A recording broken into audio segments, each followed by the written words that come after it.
I just want to ask you a few questions, a series of questions, and you may or may not answer them depending on whether you want to give an opinion on these things. Do you think there is any possibility that the Israelites throughout their history had any big relations with a place like Mecca, for example, as we know it today? Did you ever know of such a thing or hear of such a thing? Nothing is coming to mind, and Mecca's pretty far south. Yeah, not that I know of, but I haven't looked into trade relations or anything like that.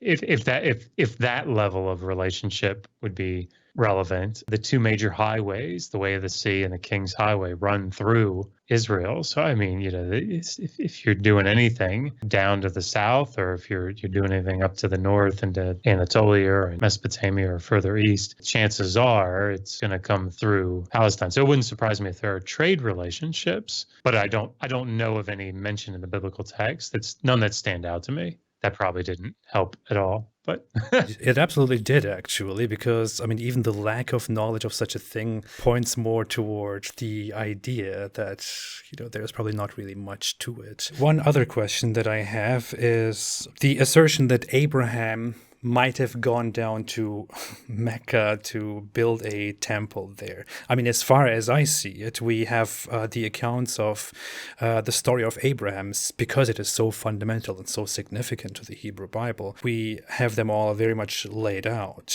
and there are maps made about these things. Is it conceivable to you that he would have gone down there to Mecca to build a very significant temple?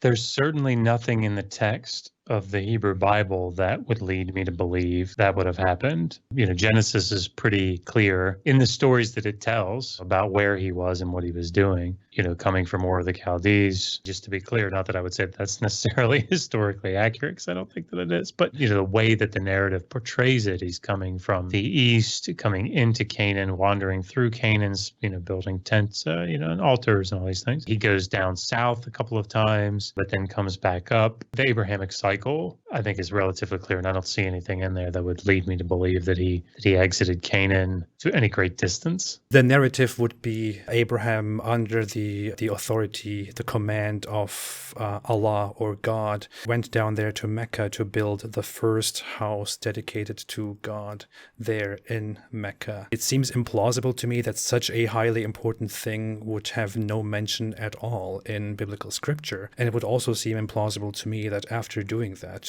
he would just again go up there to the regions now known as Israel and to just pursue the rest of his life there. Yeah, I mean, trying to play devil's advocate, I mean, is there some thought? Maybe, I don't see any evidence of this, but does the argument go on that this would have been revisionistic history, that it actually would have been in the original, stories, and that this was either taken out or re-edited, so that is that the idea? Depends on who we're talking to, but the general assertion is made, and then there are certain different methods to explain this discrepancy between the Islamic accounts and the Jewish or the Hebrew accounts of this issue. Yeah, I mean, I'm trying to be fair in my thoughts here. That doesn't seem plausible to me, because I think we know a fair amount about the editorial history of the Hebrew Bible, particularly the Pentateuch, particularly that section of the Pentateuch. And there's nothing that I can think of that would lead me to believe that editorial history would have resulted in taking out something that monumental that was there. I would imagine that the writers would have spun it, perhaps, in a way that would have been beneficial. Deleting it completely, that seems difficult. That seems implausible. I don't see any reason to suspect that that's the case. Yeah, and I don't want to put too much on you here. I know I'm just trying to get out information from you. Sure, you know so far. One final question is, you don't have to answer it as said. As a scholar, a student, a scholar, an expert on various fields that deal with biblical history, with the Near East, have you heard of the Kaaba as a place of significance in the larger ancient history of these regions and the mythologies and traditions and religions? Is this something that, in your understanding and in your entire scholarship, is something that is of significance? Nothing comes to mind as far as the textual data is concerned.